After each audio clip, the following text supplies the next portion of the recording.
Oke, Assalamualaikum warahmatullahi wabarakatuh. Kembali lagi bersama saya Om Fauzin dan istri saya Ibu Ika Suswati. Ya,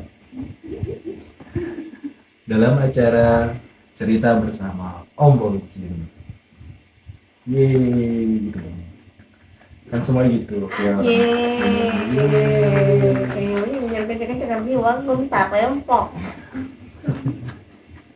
Selamat pagi, selamat malam, selamat siang, Siang. selamat mendengarkan buat para penonton dan pendengar sekalian. Hari ini saya terutama ingin bercerita tentang bagaimana kami menempati rumah kami yang sekarang atau yang saya bilang rumah sewa Selama 4 tahun selama hampir 4 tahun ini. Ya, cerita itu bermulai dari ketika aku di Jakarta. Lalu kamu masih ingat nggak sih mah waktu itu kata lalu aku lupa. ya. Ini kan apa ya? Ya udah hampir 4 tahun ya kita tinggal di sini. Ya awalnya aku juga pengen gitu membuat vlog yang tiap hari ini Iya. kita ceritain gitu cerita Tinggal kita. di desa bisa buat vlog juga Iya, kan, lumayan gitu ya buat cerita-cerita. maksudnya gini loh, karena aku kan di Jakarta ya, Ya kan kayak ada culture shock gitu. ya, Tau gak culture shock, kayak kaget. kaget gitu sama tempatnya kok Ya. bisa kayak gini gitu, ya kan. Nah, sebelumnya 4 tahun lalu tuh kayak apa ya, di sini tuh kayak ya ketika aku dari kota datang, ya maaf bukannya maksudnya hina ya, datang ke tempat antau berantai nggak tahu aku ini tempat apa gitu, ya kan. Ya, ya Malang, orang Jakarta, ya maaf, ya mungkin aku yang Lebih tepatnya lebih desa deh kuper ya. ya. Desa deh. Iya, mau desa apa, intinya mungkin aku yang kuper, yang aku nggak pernah kemana-mana. Yang lain kan mungkin kan teman-teman suka Sana-sana, kesana-sana. traveling, suka jalan-jalan. Kalau aku kan belum pernah, ibaratkan anak bener-bener anak rumahan, terus dari Jakarta yang kota, yang mungkin nggak kota banget sih, setengah kota lah gitu. Terus datang ke sini, ya agak sedikit shock gitu, kena culture shock juga gitu. Tapi kalau untuk culture shock lebih ke orang-orangnya ya. Kamu dengar suara sesuatu nggak sih? Kamu melihat gitu? Melihat di atas. Nggak ada. Gimana suaranya? Kayak seramnya gitu. Ini Ini. bukan, Seriusan. itu suara kelelawar. Dari tadi kok itu lalu alam. Oke, lanjut. Nah itu salah satu itu keanehan di rumah kita ini. Ntar lebih banyak lagi yang kita ceritakan daripada itu. Wah, kok Nah, yang pertama, ya tadi kita udah hampir 4 tahun di sini. Banyak kenangan yang mungkin tidak bisa kami lupakan karena sebentar lagi kita akan pindah dari rumah ini karena memang sudah waktunya pindah. Tuh, mau masih ingat sih? ya, jadi apa ya, waktu itu aku pertama kesini kan. Gimana kita caranya itu tiba-tiba ada di sini gitu? Ya kan waktu itu kan apa ya, satu karena kondisi aku hamil udah besar, dan apa ya, terutama hamil yang pertama ini kok kata dokternya ini perutnya kecil, terus bayinya tapi sehat gitu kan. Terus akhirnya sama ayah kan ngambil keputusan yang apa ya, beda lah pokoknya gitu, yang penting yang terbaik untuk si istri gitu. Sudah kalau ngambil jalan kalau pengen pulang ya sudah gitu kan, gitu. Ya udah lahir di kampung di desa, terus habis itu udah kegiatan lagi skripsi ya kan, balik lagi. Iya. Terus habis itu sampai anak umur berapa tuh, dari usia 1 habis lahiran itu kan balik ke Jakarta. Malam kemudian balik ke sini. Jadi sorry. Jadi waktu itu aku hamil di Jakarta, udah nikah hamil, terus balik ke sini, terus jadi kakak lahiran, terus habis itu kakak lahiran usia 1 bulan karena ada kegiatan untuk yang harus diselesaikan skripsi ya di Jakarta. Terus balik lagi ke sini sampai adik umur berapa bulan gitu, 8 bulan ya yang ya. Itu ninggalin kamu tuh kayak ada suka ada dukanya. Sukanya tuh bisa ketemu orang tua, dukanya ninggalin suami berat sekali memang gitu kan.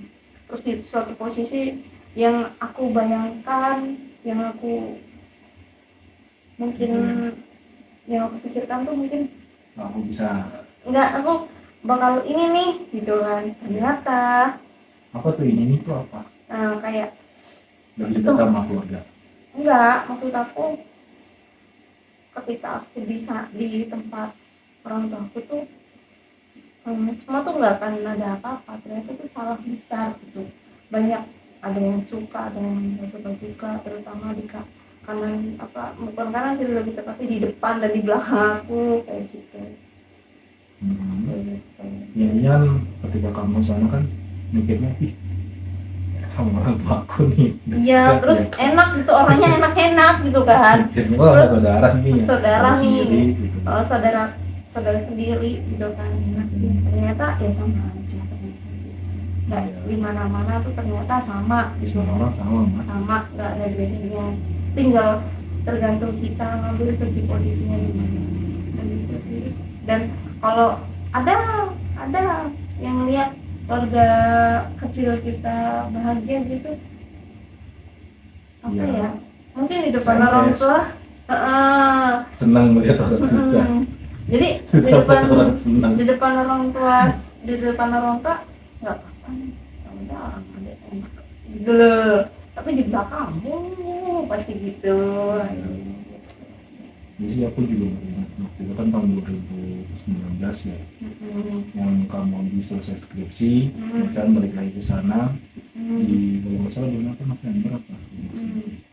Nah terus kan setahun itu kan berlalu tuh, ya kan. Nah tahun 2019 itu yang habis pilpres, ya kan, rame-rame tuh di Cina katanya ada virus COVID.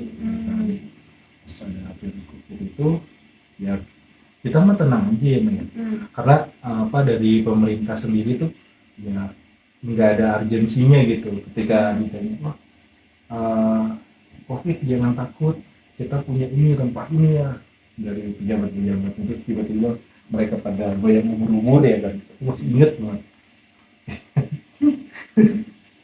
Balik kan gubernur Jakarta suruh yaudah siap-siap lockdown gitu. Nah kan di kalau nggak salah di awal tahun 2020 itu Maret, di Maret itu kan tahun 2020 langsung kan tuh gubernur Jakarta untuk PSBB. Itu masih di Jakarta ya, itu lingkup Jakarta. Aku sampai lupa nama PSBB loh. Belum itu ya, belum lingkup nasional tuh, belum seluruh negara, tapi cuma untuk di Jakarta. Nah karena di Jakarta itu langsung tuh diterapin sama Anies. Nah kantorku langsung membuat karyawannya WFH, kerja dari rumah kan. Itu pas banget kalau nggak salah kita di kantor itu dikasih 2 minggu untuk kerja dari rumah. Ya kan dalam pikiran aku libur nih ya kan, 2 minggu ya kan. Nah tanpa pikir panjang, pas banget aku gajian tanggal 5, terus pesen tiket ya kan? Dan tanpa sepengetahuan aku ya kenapa mau bikin juga surprise ya waktu itu ya. Ya maybe dibilang surprise tapi gimana ya kan. Akhirnya aku ke Malang ya kan, nemuin keluarga kecil aku di Malang, ada istriku sama Asmani. Karena Asmani ini kan aku dia 3 bulan sekali aku datang, 3 bulan sekali dia baru bisa datang, bisa ngobrol. Jadi pas banget di hari itu, kalau nggak salah di tanggal 13 atau 14 Maret itu datang untuk ketemu sama istri aku. Dan kamu nggak tahu ya ceritanya di desa seperti apa. Dan mana tahu. Di desa tuh Pak, awalnya kan itu yang pertama kali informasi kan aku ya, dan belum menyebar luas di kita waktu itu. Tahu kan cuma COVID. Aku bilang ke mak sama bapak, Pak, mak, di negara sini ada COVID tahu. Terus kata bapak, ah masa iya. Terus warga setempat itu ya semua kan udah tahu internet dan ini dan itu pasti kan buka dong, itu juga nyepelein gitu. Nah nggak lama kemudian kok ada warga asing itu, masih ingat aku, jadi warga asing masuk ke daerah wisata ataupun ibu kota besar gitu, contohnya yang nggak aku mau sebutin, dan itu tiba-tiba ada satu orang yang terkena. Udah tuh di iniin dia apa ya bahasanya dulu tuh, di pokoknya Karantina. iya di karantina. Pokoknya pertama kali di Indonesia tuh di Depok 3 orang. Masa sih? Iya waktu itu terus Ntar dulu, Pak Jokowi disuruh minum jamu sembuh. terus habis itu ada lagi tuh apa sih namanya, gini kata orang di desa gini, ah masa sih ini gitu. Terus kata bapak, udahlah yang penting berdoa buat keluarga kita nggak ada apa-apa. Begitu ya. Udah tuh, terus nggak lama kemudian digempar-gempar, keluarga berpanik tuh, kamu nelpon, ma aku besok mau pulang ini. Terus kata bapak, wah alhamdulillah, mbak telepon, kamu mau pulang, pokoknya nggak boleh pulang, kata gitu. Kata bapak, enak banget, ya kamu nggak berkeluarga, anakku berkeluarga, pokoknya nanti bakal kena virus. Gak usah panik, kata bapak, berdoa, kata bapak gitu. Kamu nyuruh suaminya adik kamu gak boleh pulang, orang di Brangkrik kemarin udah gempar gitu. Jadi sebelum itu ternyata di Brangkrik udah gempar, kan ada yang kerja di luar negeri gitu, mau pulang gak boleh gitu kan. Terus nggak tahu itu dia kerja di mana, terus habis itu di kampung seberang dan berpetang berkilau tuh udah merayap gitu. Jadi sebelum kamu pulang pun itu, ini aku kira warga tuh tenang-tenang aja, dipikir penyakit itu ntar besok sembuh gitu loh, ngerti nggak sih? Ya jadi rahasia umum gitu kan, mau bilang aku kena COVID, aku digerebek gitu kan. Terus ada orang yang kesel di salah satu kampung itu, aku mau sebutin, langsung ngomong gini, nanti kalau ada orang yang dari kota bakalan aku bakar hidup-hidup, setuju gitu.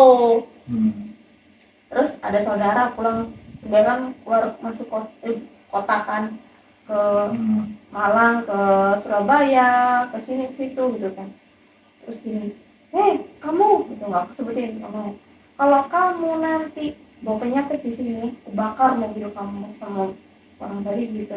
Terus saudaraku gini, ya udah, orang aku nggak kenapa-napa kok gitu dia. Terus pertanyaannya adalah bagaimana orang-orang di situ dia tahu dia kena COVID atau enggak. Nah nggak lama kemudian pokoknya ya nanti dari itu dibakar gitu. Nah tuh ada yang provokasiin juga ternyata. Ya, kamu tahu lah dia siapa. Itu udah kata bapak, pas kamu datang langsung baju kamu semua aku jemur, tas semua aku cuci, baju semua aku cuci di dalam semua. Terus sampai baju-baju kamu aku susi semua. Di belakang kan halaman terbuka gitu kan, jadi matahari langsung kan. Katanya kalau kena sinar matahari bakterinya, virusnya hilang gitu kan. Jadi aku jemur semua aku cuci pakai itu kan, alkohol dicampur sama inian apa sih namanya, baik clean, sampai bajunya aku sendiri-sendiriin, sampai kaos aku sampai lunturin waktu itu warna biru, udah kayak semi kaos luntur sampean. Itu udah serius tuh kayak bener. paranoid ya. Sampai kata bapak, wah Sus merasa terlalu panik katanya gitu. Takdir kematian kehidupan itu dari semua kuasa. Intinya kita selama di dunia ini gak pernah punya salah sama orang, udah. Ya untung aja mau dibakar ya. Gimana? Parah. Terus datang. Diam tuh mereka, kamu diam. Nanti kamu diem kagak berisik udah Ya, kagak iya. orang jalan panci meramot nggak kayak gitu. Ya pada diem ya? Diem, Enggak. tapi Udah kebatin, kicep ya. mendem. Kamu nggak keluar kan sama bapak. Jangan pernah kamu ke rumah orang itu. Kamu harus ingat kata-kata mereka. Kamu bakal dibakar hidup-hidup. Ingat enggak bapak ngomong gitu? Dia diem udah. Diem Nggak udah di kemana-mana. rumah diem. Terus Untung ya kan tadi balik lagi. Aku kan WFH ya. hmm, Sudah itu. Ya gitu ketika WFH.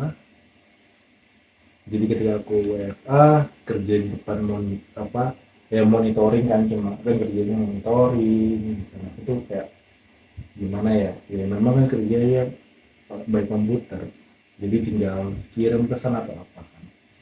Terus ya apa ya, mau ngejelasin keluarga juga nggak ngerti gitu. ya pasti ya yang dipahami yang apa ya apalagi Apalagi ya orang tua kamu. yang ditahu hanyalah kegiatan seorang petani yang hari-hari yang dilakukan. Yang gitu. lucunya tuh ketika aku apa ya maaf, ketika aku lagi istirahat nonton YouTube ketahuan. Udah mainin abis gitu. Orang tua lagi susah-susah ngejemur kopi 8 kintal di pinggir jalan, malah mainan YouTube.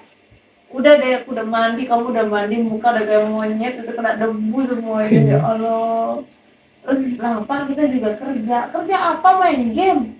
Ngerasain tinggal di rumah gitu ya Sampai apa ya, kita tuh ada ngerjain sesuatu sampai kayak gitu. Ya udah, waktu itu udah pas banget ya 6 bulan ya. Ini bulan di rumah Pasang target pas banget.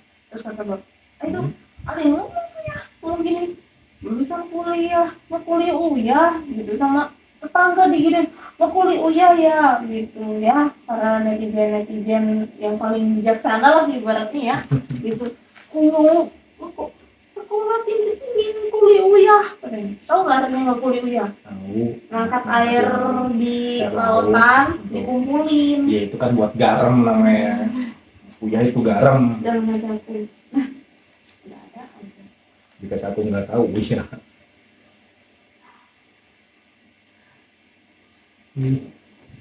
Itu apa 3 bulan 3 bulan nyesuaiin. 3 bulan menyesuaikan terus tiba-tiba apa ya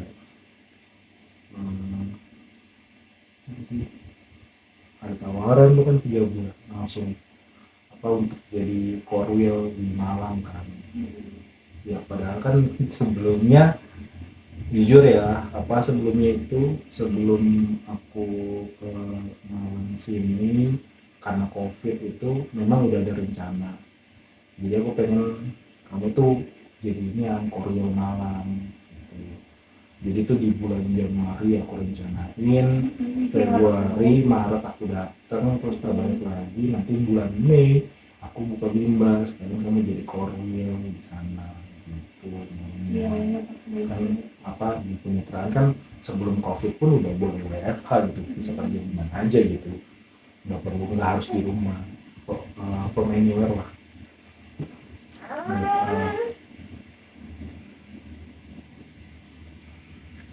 Oh ya, itu pun di bimbel kan waktu itu kamu bilang mas siap-siap mah buka buku lagi gitu. Iya, belajar waktu itu kalau nggak salah masih tahun 2018 malah. Ya kan, waktu korwilnya masih Bu Iin. Iya. Pas datangnya malah nggak ada. Udah dandan necis ya. Siap-siap itu ketemu sama itu. Ternyata dia tuh ada di sana. Aku rasa memang ada di sana kalau ada kelas doang. Jadi misalkan iya ada emang. Jadi gini. Yang jaga komplek emang ngomong gitu. Senin, Rabu, Jumat. Iya. Karena ada murid dia datang, tapi kalau nggak ada murid dia nggak datang. Plus ibunya juga lagi hamil itu. Hamil muda. Ya tapi kan balik lagi. Mamanya. Mau kayak gimana pun ada atau nggak ada tetap datang tiap hari itu gitu. Enggak. Ya salah mungkin salah dia di situ, jadi akhirnya nggak berkembang gitu. Ya akhirnya tutup. gimana kalau apa ya, harus fokus kan, kita kan belajar lagi. Ya.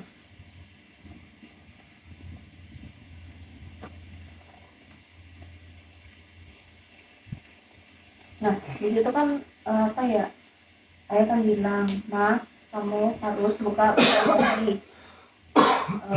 buka buku lagi, belajar lagi, evaluasi lagi." Nah udah ikutan kan waktu itu, udah lulus, nilai turun, kesempatan impian aku yang sudah lama terpendam untuk pengen buka unit rimba kan di Malang. Terus kata kamu, minimal kita harus punya tempat, Ya. gitu kan. Terus iya kita nggak punya tempat, jadi kita kontrak tuh. Terus kamu bilang, ya nggak apa-apa, kata kamu gitu. Ada kok beberapa unit yang punya rumah sendiri, tapi ada sebagian lagi ada yang kontrak. Memang hampir. Ya kalau hitungannya 70% banyak kontrak, sewa rumah. rumah. Terus kata bapak gini, mau kontrak gimana? Dampet nyari itu di bulan puasa, muter udah aus ya Allah, ini kagak dapet kontrakan ya kan. Ya. Terus kata bapak gini, kamu tuh udah tahu apa. Terus kamu masih ingat gak sih Apa? waktu di itu apa kita nyari ituran Iya. sampai ke Rosso. Itu mau Google Maps ya beneran itu. Aduh, ngomongnya katanya. Gak, aku jadi. Kemana ya? Belok kanan. Untung aja nggak ini. Kalau mau kita ke jurang kita beneran. Iya apa ya? Itu motornya almarhum bapak itu kayak ngingetin kita kan, stop gitu. Jadi pas ada tikungan ada bapak-bapak dua kan. Aku tahu itu pegawainya Mas Hati di Dampit. Yang satu masih inget aku langganan. Kok tapi pernah lihat tapi siapa namanya lupa ya gitu. Pernah di mana ya? Jadi yang satunya kok nggak tahu. Terus nah kirain orang itu mau ngapain kita kayak di stop ya. Pasti ada rasa jengkel dong, kayak rasa apa sih Pak, orang kita udah bilang permisi monggo Pak, masa dia mana nggak tahunya banyak mau lewat kita jatuh ya nggak, sampai celana kamu tuh sampai ngebekas kan waktu itu. Iya benar, sampai arah bokor gitu kan. Kita tuh keturen, habis itu gara-gara apa kejadian itu kita malu, akhirnya kita ke arah bokor. Aduh di apa di Indomaret di situ. Terus kata bapak, ini sama aku kenapa? Kata bapak, kenapa sih Pak? Orang tadi cuma kayak apa kepleset doang. Oh gitu. Sampai ya Allah sampai mama meninggal aku nggak cerita kejadian itu. Gimana? Terus gimana tuh? Iya kan gitu. Terus habis itu kan beberapa hari kemudian kan ya. Kita dapat itu kan tawaran kontrakan di Turen juga di belakang apa Gang Pegadaian. Tapi orangnya Pindad. Daerah Pindad. Tapi kan orangnya ini apa ke apa sih orangnya ada di itu ada 5 anaknya di Malang.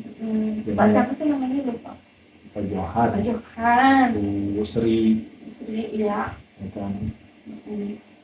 Kita ke Malang ternyata apa ya? Ya udah setuju sih harganya ya kan. Berapa sih? 9 juta per 15. 9 ya? 7 ya, 7 juta di situ. Nah, apa ya? Kalau nggak salah itu nggak jadi karena ada saudaranya yang kadang-kadang nginep di situ. Terus kamar mandinya sering dipakai juga. Terus rumahnya juga nyambung. Terus ibunya baik banget, Mbak. Sebelum Mbak tempatin, kira-kira Mbak siap enggak saudara saya seperti ini? Gitu kayak tadi yang kita ngomongin. Terus kalau soalnya nanti dibuat tempat sekolah tuh biasanya lama loh gitu.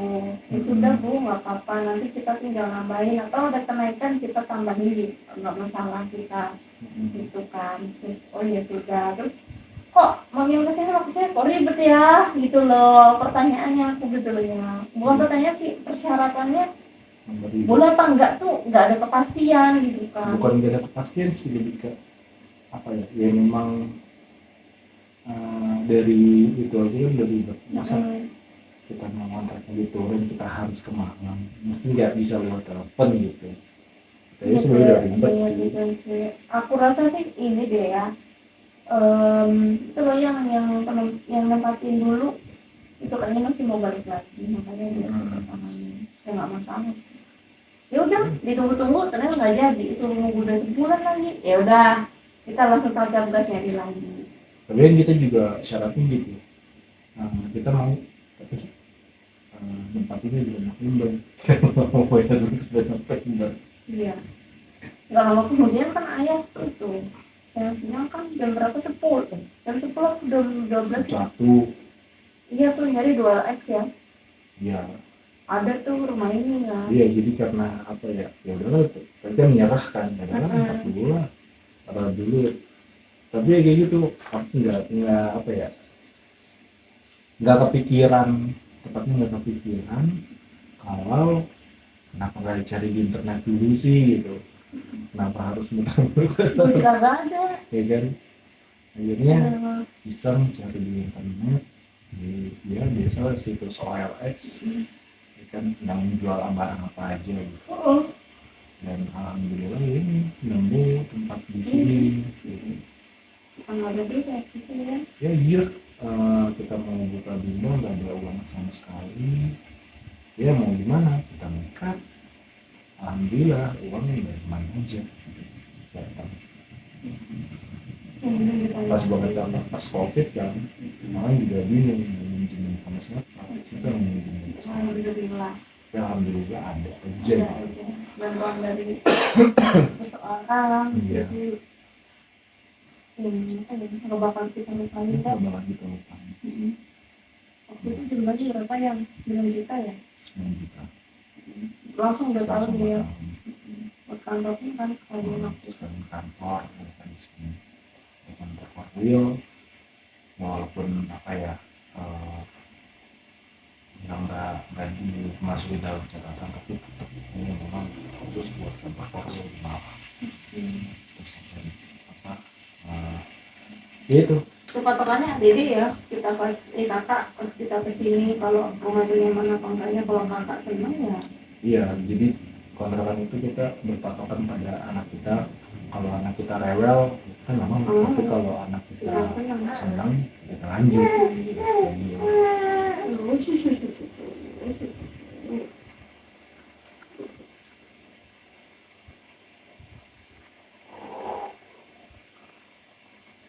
nah disitulah kami 4 tahun lalu, itu cerita kami 4 tahun lalu, bagaimana kami menemukan tempat ini, backgroundnya seperti apa.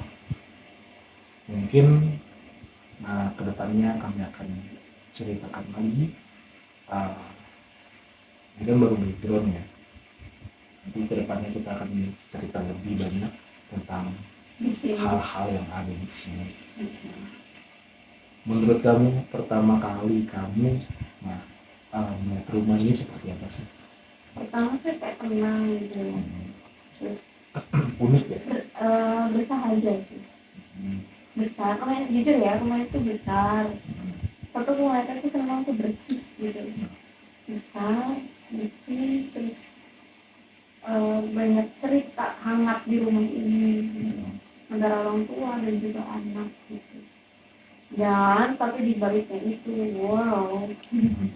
Kalau menurut aku sih pertama kali datang ke sini itu ya, aku ngeliat nuansanya tuh klasik. Jadi kayak orang zaman dulu, gimana sih orang-orang Betawi zaman dulu itu kayak tinggal Masih di rumah ada. nenek.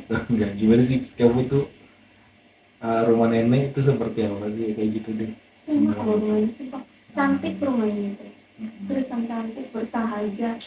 Kayak banyak memori masa lalu, masa lampau itu kebaca di situ. Iya, nyaman. Sebenarnya kita nyaman di sini. Banget. Nyaman banget. Kayak apalagi ya sedih waktu awal-awal memang nyaman banget. Tapi ya next kita akan ceritakan yang lebih apa, Lebih seru lagi, lebih seru, lebih menarik lebih lagi, menarik, dan lebih menarik perhatian. menantang semuanya, jiwa raga. Juga Oke. jiwa sih. Mungkin di sini aja. Assalamualaikum warahmatullahi wabarakatuh. Jumpa lagi di part kedua. Bye. Yang kedua.